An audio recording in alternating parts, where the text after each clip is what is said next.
Creativity is important for me because it's freedom, you know? It really allows me to think outside the box and create things that people haven't created before.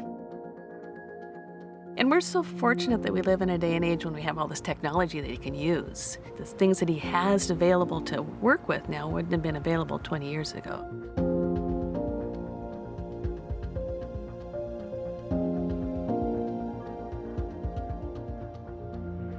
I've known Spencer since I was like 3 years old. Grew up right down the street, literally across the street. I would like run over here, we'd hang out and stuff. As long as they've had games out, we've been playing. I mean, we didn't stop playing Halo until like forever. It was great. I think that's what got me into it the most, social aspect of it. I didn't think about gaming till the adaptive controller came out, but once it became available, then it was, you know, always on my mind. There was an ad that came out and he saw it, and it was right before Christmas, so we got him the controller for Christmas. I got the device not knowing, because I'm not a gamer. I don't know what any of the buttons do. And I got that thinking, okay, well, here it is.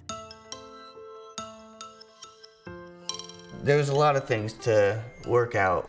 When I originally saw the one-handed joystick on Microsoft's website, I didn't think it was going to work for me because there was no attachments that my hand could use.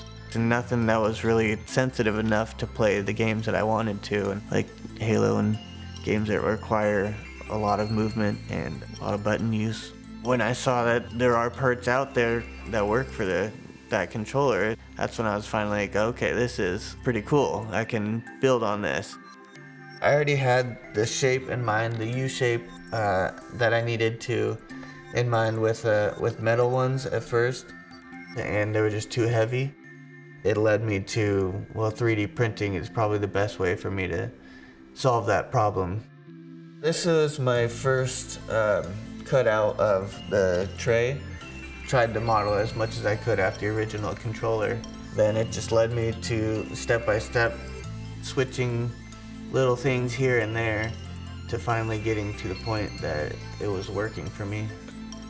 I've probably made at least 15 different iterations of the joystick itself. You know, just the joy of playing games again really kept me going.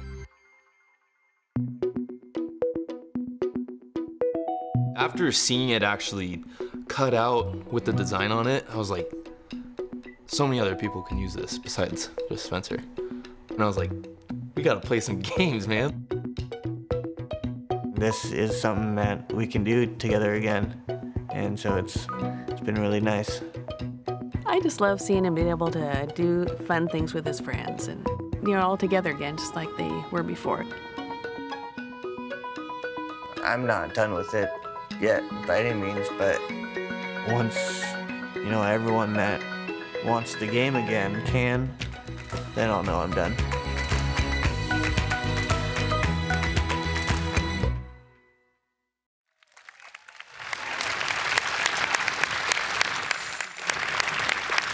Oh, that's you.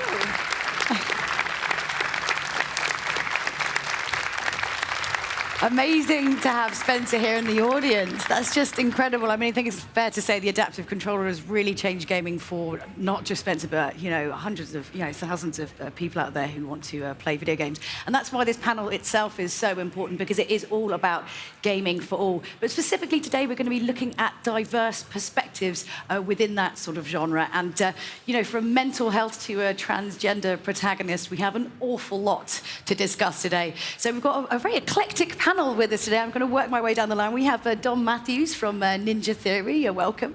We have Florent Guillemont from Don't Nod. And we have Shannon Loftus from World's Edge and Gina Jackson from Safe in Our World. So first of all, welcome. How are we all doing today? Yeah, really good. Okay, well, it's really, really lovely to have so many kind of different perspectives and different parts of the gaming world here today. But I suppose we should start off actually talking a little bit about Hellblade, Senua and Sacrifice, because I think For a lot of people, it was perhaps one of the first games that really shone a light on mental health and what that kind of experience is like. And I know personally, you know, people who haven't experienced mental health, it was a real eye-opener of what it is actually like to live your life with it. So, I mean, tell us sort of a little bit how, you know, why are these kind of perspectives so important when we play?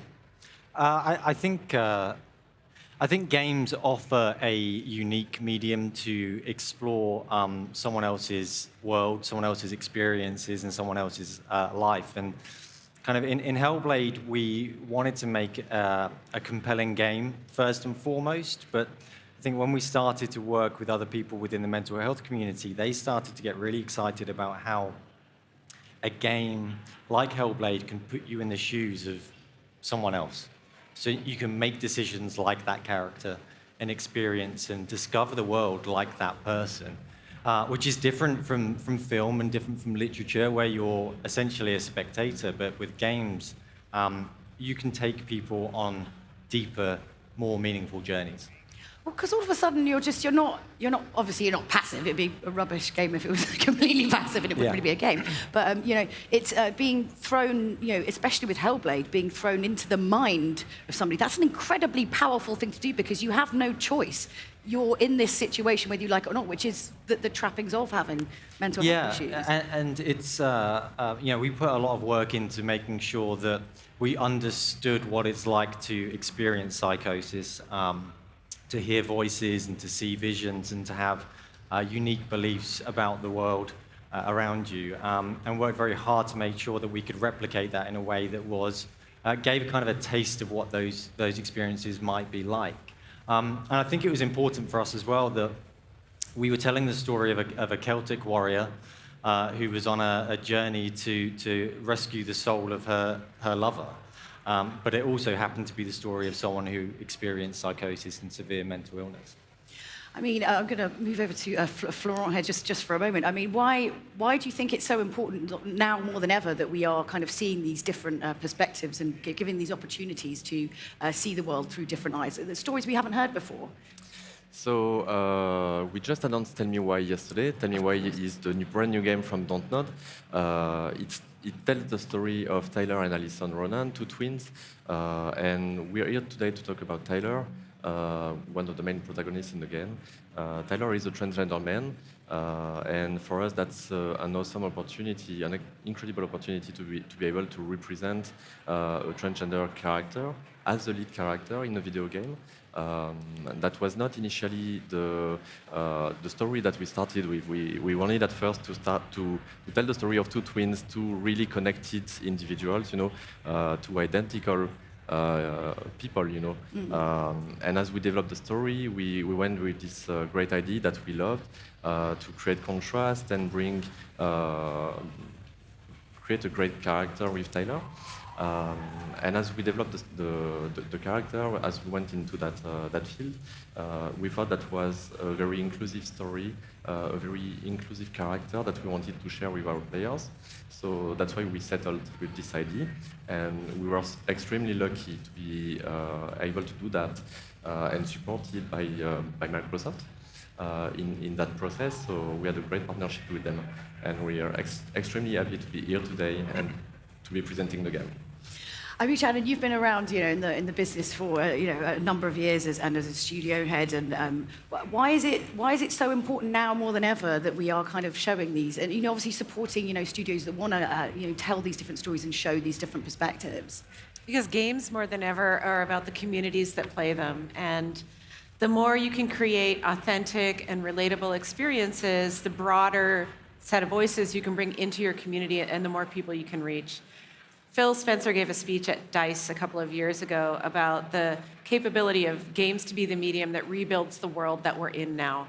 And we can build the world to a much better image than the one that we live every day. It's very true, that's very true. Gina, you come from Safe in Our World, which is an organisation that's got an exciting new, interesting partnership that's going to be coming up, and we're going to be looking at that story in a moment. But first of all, just tell us a little bit about the organisation itself. So we're a UK-based charity set up by many veterans within the industry who are looking at mental health of both the gamers and the people that work in our industry. and making sure that we destigmatize it and that we can talk about it more openly. We have great examples of games that can help us discuss those, and particularly when we're targeting such young people, that we need to start that debate now. And Safe in Our World is creating a destination that people can go to for instant help, and that gives you some phone numbers, but also it gives you case stories of games, but people within the industry who are willing to speak out about how they feel. And actually, I actually have some of my YouTube content on your channel itself. I'm someone who I feel like, social media can be this really, powerful tool for good. And someone could look at my life and what I do and see it very positive. But, when you have depression, there are kind of ebbs and flows of that. And I always kind of felt it was a bit remiss to always project a positive image, because that's not life. So I made a little series that you guys have used about how to beat depression. I just feel like it's more important than ever now that we are. We have our online gaming communities, but we spend more time alone, it feels like, than ever before. So having a platform like yours is just so important to kind of get that debate and keep that going and let people know that, you're not alone in this, really, out there as well. So obviously, I'm digressing a little bit, but you partnered to create a rather interesting new game. I feel like we should just take a look. Should we take a look? That'd be great. My name is Emily and I'm 20 and I made Fractured Minds.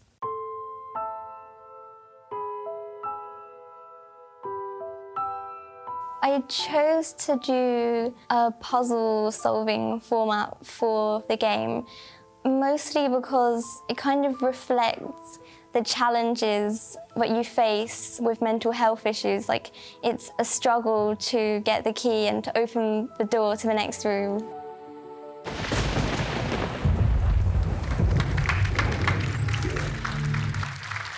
And obviously won a Young Game Designers Award at BAFTA as well. So, and what's the sort of response been like? The response has been phenomenal, and particularly with the support of Microsoft has been amazing. But Emily used the BAFTA Young Game Designer as a way of spurring herself on. She created this game in 9 months in her spare time after school. And she had a lot of support from people like Unity and Wired Productions to bring this to bear. But she had such a desire to make sure that she could show how she felt and to see if she could resonate her experiences with other people. And to have a medium like games in which we could do that is something I think we almost have a responsibility to use games in a really powerful way. And, there are so many different perspectives out there. If you think of all the different shades and, perspectives and minds of people that are there, and, we're in a great position to do that. I actually would be really interested to know, for you guys personally, what was perhaps the first game that you played that showed a really different perspective than you were used to seeing? I think for me, it's I think it's been the rise of independent games. Has seen the kind of growth in diversity and the growth in the array of topics that are being discussed in games now. So, when I think about that question, I actually think about games like Firewatch. Firewatch for me is a game that. I think it goes to show that the demographic of gamers is broadening and is widening, and it tackles a subject which is, maybe someone who is 16, it won't resonate as strongly as it will with someone who's older. But it's the story of a husband and a wife and their challenges and her difficulties with health and how he deals with that. And I think to me that really kind of it resonated with me, but also I felt that it was very powerful to be making very important decisions about that character's life through the course of that game. Yeah, definitely. Florent, what was one of the games that really changed your perspective? Yeah, that's really interesting. Dom said it right. There has been so many games, so many great games with the opening of independent games, so many diverse experiences. To me, I will talk a little bit about a personal story. Oh, sure. And I would say the game for me that changed my perspectives is Life is Strange, and is actually the reason why I joined Dontnod, because I was working at Ubisoft for a long time before that. And when I played Life is Strange, the first episode, you get to play through the shoes of Max, a young student college girl, and that's not my life, that's not me, but I could connect so deeply with this character, and I was so moved by her story that I thought that suddenly, games are not about pushing buttons anymore, it's not about challenges anymore, it's about emotions, it's about living a journey, living through somebody else's perspective. And that really changes the way I wanted to make games. So I joined Downton like immediately after, a month after actually, and here I am making these games. Well, that really did change your perspective. Shannon, what were some of the games for you that really changed the way you look? So I think the first kind of massive perspective switch for me was when I was working on Kinect design and taking into account what capabilities people were going to bring into a full body controller. It was, we played a lot with how to use voice for control, how to use gesture, and then how to use full body. And we spent a lot of time as a team convincing each other to move away from ABXY thinking. And then maybe a more recent version would be, I played a game called, I think many people did, called Gone Home, which is it's an indie game. You start out with the perspective of a gamer approaching what effectively looks like it could be a haunted house. Turns out to be your family's house. And as you explore the home, you learn the story of your family over the past year. But because you're already afraid, it's a dark and stormy night, it's an unfamiliar house. Hopefully I'm not spoiling this for anybody. If you haven't played the game, you should have played it by now. One of the key plot points is that your younger sister discovers that she is gay, and then she comes out to her parents.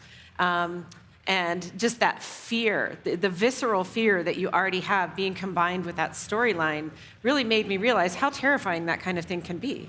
When you have to tell your family that you are not who they thought you were. Real eye-opener. Yeah. Very much so. Gina? So for me, Papers, Please demonstrated how quickly my behavior could change. And I was really shocked that simply putting me in an environment, I could stop looking for the good in people and just realize how quickly I could reject people. And then my home life, I was very quickly to be corrupted just to save my family. And it was like, wow. That happens so quickly. And I like to use those kind of examples, even in a work environment. We're looking at new games, and we often just reject because it doesn't hit the tick list, rather than trying to find another idea and grow it out. And I think there's a lot of things we can learn from that kind of thing. Be more positive, just don't look at the double negative. How can we get rid of stuff? I mean, even sort of going back to, titles like Fable or Mass Effect for sort of me personally, where you get the opportunity to play as different characters with different kind of sexualities and stuff. And I think in some ways it's like you suddenly realize, oh, okay, so I play as a woman and I keep chatting up women. I wonder what that means. It's sort of like quite a safe environment, to actually kind of, experience and pursue and play with your sexuality until you find who you are exactly as a person, but in a quite safe way. You're not actually having to take that out into the real world where other people have other agendas. You can sort of experience that in a safe environment. I think that was probably one of the ones for me. I was like, this is interesting. Didn't think about that before. Florent, obviously you mentioned this is one of the first times we've seen a transgender protagonist. How did this, sort of, what really kind of inspired developing these kind of like storylines? Yeah, as I said a little bit earlier, when we started the project, we didn't set an agenda. We didn't have an objective to represent the trans community. We didn't set a political goal. But as we developed the story, and as we came with the realization that it made perfect sense for us, for this character to be a transgender character, and that created so many themes that we could tell in the game, and that could help the player, the character progress in the game. That was immediately clear for us that we had to do it, and we didn't want to shy away from doing it because, it's unfortunately today it's a long road to go through to have this kind of character in the game. So that's why we partnered with GLAD to be able to represent this character in a very authentic way, in a respectful way, because we have a very broad audience at Dontnod. We don't want to be disrespectful of our players or to hurt anybody by doing so. So we engage in this long creation process with this character to make sure that he would be representative and respectful of the trans community. Yeah, and I mean, I think it's just incredible when you think about it, how much kind of popular culture and entertainment can actually really influence everything greater out there. You'd think that it would come from some different place, but actually it's kind of books, film and TV and games that kind of actually has such a much bigger impact, really. Yeah. Sorry, that was more of a statement than a question, sorry. So Dom, obviously with Hellblade, was there a kind of particular, when you went into it, a particular philosophy for kind of doing it? Was it kind of always the intention, like right from the inception, to go down that route? Or was it more kind of, you were sort of, pursuing it, and obviously like with Dontnod, it sort of naturally just came to that point? Yeah, I mean, we decided as a studio that we wanted to make an independent game, and we've always made fantasy games. So we decided that we wanted to make another fantasy game, but one where the fantasy was actually the creation of Senua's mind. We never set out to create awareness or to educate people about mental health. And back to your kind of previous point, I think that can be where there could be a mistake made where people feel that games can educate people, but I think games are so successful at building awareness and surfacing difficult themes because they are first and foremost compelling. And that was our aim with Hellblade, is we make a great game that people love playing. And my hope and our hope was that as a byproduct of that, they'll come out the other side of it thinking, oh, maybe I've learned a bit more about what it might be like to experience psychosis. I think if we'd done the opposite and we went out and said, hey, this is a game that's going to educate you about mental health, I don't think many people would want to play it. And I think that's where games, film and literature could be really powerful, because it's telling a story, and as a byproduct, you're coming away with something that's impactful and will stay with you. And it's like you're saying, it's a kind of more sort of softer approach. And I think you're right. If you had gone with that intention, it would have like reframed how you looked at everything rather than focusing on the story, and thereby, something would have been kind of lost. And like I was saying, as someone who has had depression, it's very, very interesting. Like trying to verbally explain to someone when you are in that kind of deep and that dark moment what it's like, and actually if I told people what the voice in my head told me, people would. You'd think that you'd get, sectioned or something, because the voice can be so terrifying and so aggressive and so dark. Whereas obviously, putting that within sort of a game context, I can then sort of say to people, well, these are sometimes some of the things that you can hear in your mind, but knowing that it's depression and it's not, I don't know, like you're sort of terrified of saying these things out loud because they're terrifying to you, and and you're the person suffering from depression, but to someone who has no understanding of that at all. I could never tell my friends or my family what things went on in my head, Yeah, and I think the stigma is it kind of thrives where there is a lack of education around a subject. And I think the more that people learn about a topic like mental health or like depression or about hearing voices, the more comfortable and confident people will become in talking about it, and that's kind of self-propelling. Then other people will be more confident to talk about it. And I had the privilege to sit down with people with lived experience of psychosis and to hear their stories.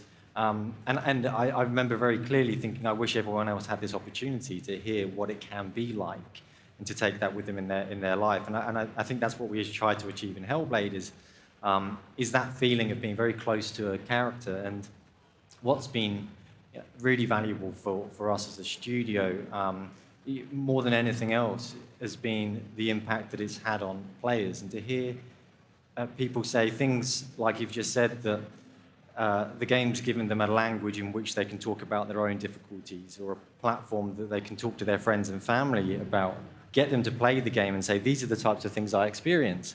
It's fantastic that we've been able to do that.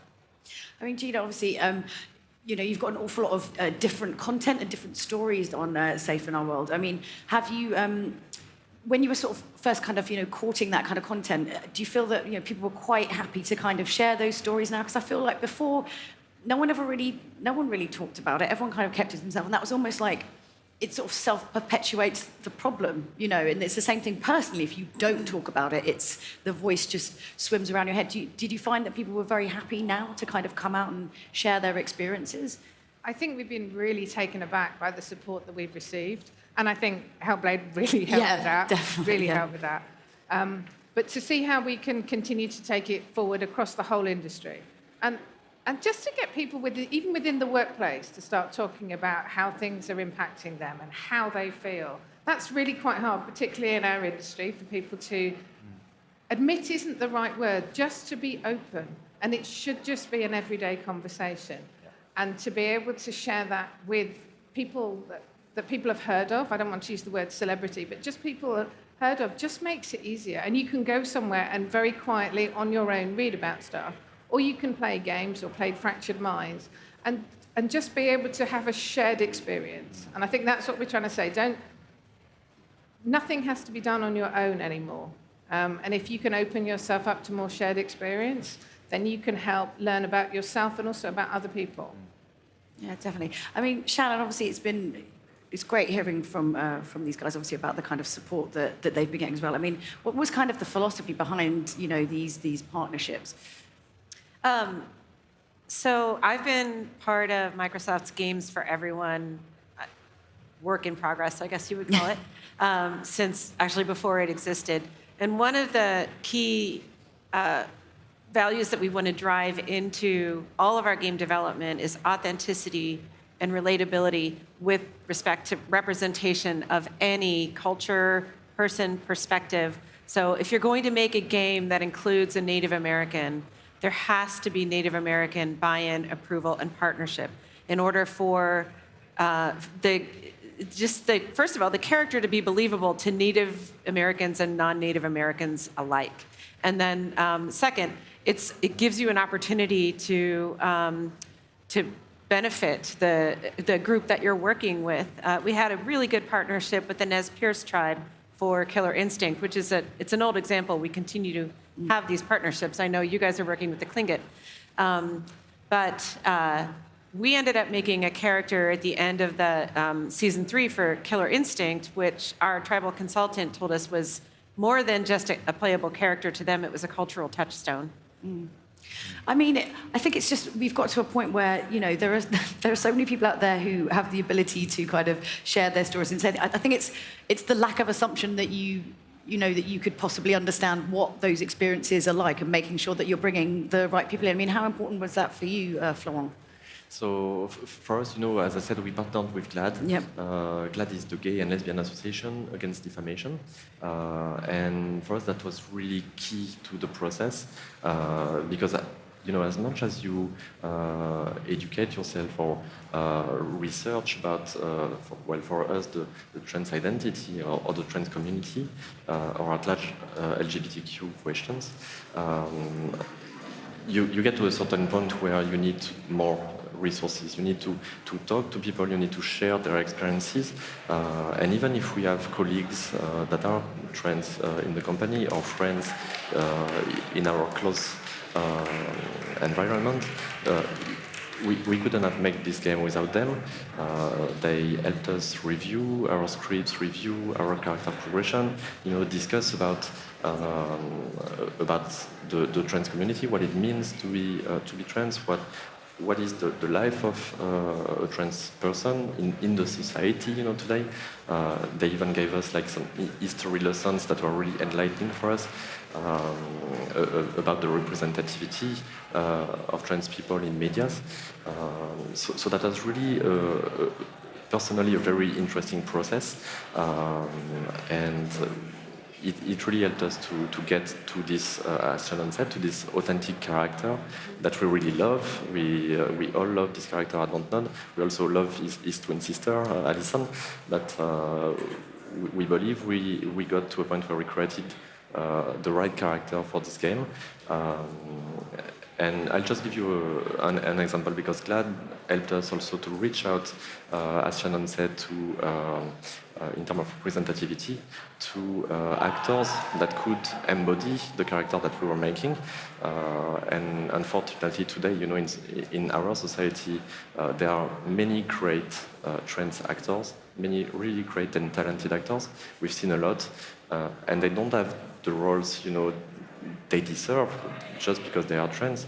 And for us, it was really important to be able to cast an actor that would represent Tyler, and more than that, an actor that would understand him, understand the character, be able to give him his voice, his acting. And sort of collaborate as well with you and sort of give that feedback as well. Sure, exactly, yeah. And he gave us much more than his voice, because he gave his personality, his charisma to the character. So that was an excellent partnership for us. We have excellent relationship with August Black, the actor who plays Tyler. And also for us, something very important with this particular project was to find an actress that would be his sister, that would play the role of Alison. So we worked really hard to create that chemistry, to find that chemistry between the actors. And we found two really interesting actors for these characters who became so much closer than just colleagues or actors. When we announced the game yesterday, they just tweeted themselves, like, oh, he's my brother, and they have a really deep connection now because of this work and because of this game. So yeah, that's enlightening for us. I mean, obviously, having a protagonist that's transitioning, I mean, is a huge statement within a game. But what do you want gamers to take away from experiencing that? So Dom covered it in a great way a bit earlier. I believe that games have this very special ability, this special power in games to make you play as someone. We've all been like Jedi, in games, or we've been a lot of things in games. We were able, because of games, to understand or to live the life of different people from different horizons, from a big variety of horizons. And I said earlier that it wasn't an objective, an agenda to have a trans character in the game, because we don't want. We have a very unique opportunity with this game. We don't want people to believe that it's a commercial argument or we designed it for a market. But I think with this game we have this opportunity to really connect people with the character that we are creating and with the story that we're telling. And I think that's the magic with video games. And if we get players to connect to our characters, to connect to Tyler in this instance, and be able to understand a little bit better, what it means to be a trans person in the society, that would be amazing. That would be a very positive message. Definitely. Gina, is there anything you'd like to sort of share with people at home, and sort of like what they can come to you for, like how they can connect with you if they are suffering from mental health issues? I think, first of all, connect to us through our website, where we have a lot of stories, including your own. But also, if you work in the industry and you want to become more involved, then talk to us, because we're a very new charity, but we've got bold ambition. And the more people who we can involve, and from the more diverse backgrounds too, the more good I think that we can do as a whole industry. So whether it's talking on panels, or whether it's getting out and making other games or encouraging people to share their stories, they're all really important things. But if anyone is worried, then I would say, please, there's numbers on our phone, on our website. Pick up the phone and please talk to someone. Definitely. And Shannon, any sort of like final thoughts you'd like to share from the sort of Microsoft standpoint? Sure. So my friend Katie Jo, who leads the Games for Everyone work at Microsoft, likes to say, if you do not deliberately and intentionally include, you will unintentionally exclude. And I would take that a step further, and I'm proud of the way the World's Edge team has leaned into this. we take inspiration from the challenge of being authentic and relatable and getting the voices of as many different people into our development process as we can. We find inspiration when people are willing to share their voices and their story with us, and it drives us to try even harder to do justice to the gift that these different communities are giving us. And those are the games, I think, that register as the highest quality experiences for gamers as well. Gamers can smell a fake coming a mile off. So lean into it. Any kind of final thoughts from you guys you'd like to share with everyone at home about the kind of future of what you're doing or the work you've done previously? Yeah, I mean, for us at Ninja Theory, I think we've created a game that's told the story of a character that experiences mental health difficulties. And through the collaborations on that project with both people with lived experience and people within the neuroscience community, we've recently announced a new project called the Insight Project, which is taking things one step further. So the idea of that project is that we're exploring how games can not only tell the stories of people with mental health difficulties, but can actually go one step further and help treat mental illness. So it's at very early stages, but it's a project where we are essentially trying to understand how we can measure stress levels through biometrics and physiological outputs, and then to realize those in a video game experience, and through that game experience, teach players how they can manage and reduce those stress levels. So super exciting project. We're really ambitious with it, and we've just announced it, so please go and check it out if you're interested. Definitely, yeah. The URL obviously came up on screen there. If you've got, if you want to go and check out what they're doing, and obviously, Florent, when can we play? When can we play the game? Most importantly, yes. Exactly. So the game is unfolding over 3 chapters. They will all be available in summer 2020. We don't announce dates yet, but the games will be following a reliable schedule for everybody to be able to play this summer. Oh, brilliant. Well, could we have a huge round of applause for all of our panel for kind of sharing their stories, and just to see us out for this Gaming for Everyone panel. I think we've got a little bit more about the Insight project. We'll see you next time.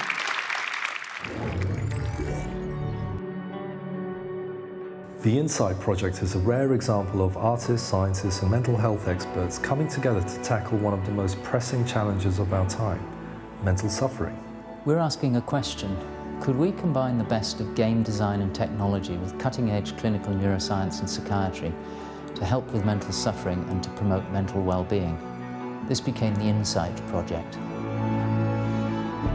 We recognize that there's a powerful and widespread movement in science and psychiatry based on acknowledging that the brain and the body are truly intimately related and must be considered as a functioning unit. But game technology gives us a missing piece. It gives us control of the person's environment. This is enormously powerful. But why do we think games could help? Well, over the last decade, the games industry has been in an arms race, developing real-time technologies such as virtual avatars, natural human-computer interfaces, data analytic tools, online technologies that are at levels of sophistication that are grossly underestimated by the wider world. And all of these tools were created to engage a captive mass audience, train them in new skills, and promote mastery of games. And this is a tool set that we think could equally be applied to mental well-being. What Hellblade had achieved was to make the invisible visible. What if we could go further and give people the ability to see, engage with, and perhaps even overcome their fears and anxieties? Over the next few months and years, we will be sharing our approach, publishing our findings, and growing our team. The project will grow in complexity as we tackle harder and harder problems for which solutions may not yet exist. However, we do believe that by focusing our efforts on what we can do now and collaborating with those who can offer different or complementary solutions, we can kickstart a movement, one based on sound principles, and help each other to find ways of improving the quality of life for a lot of people.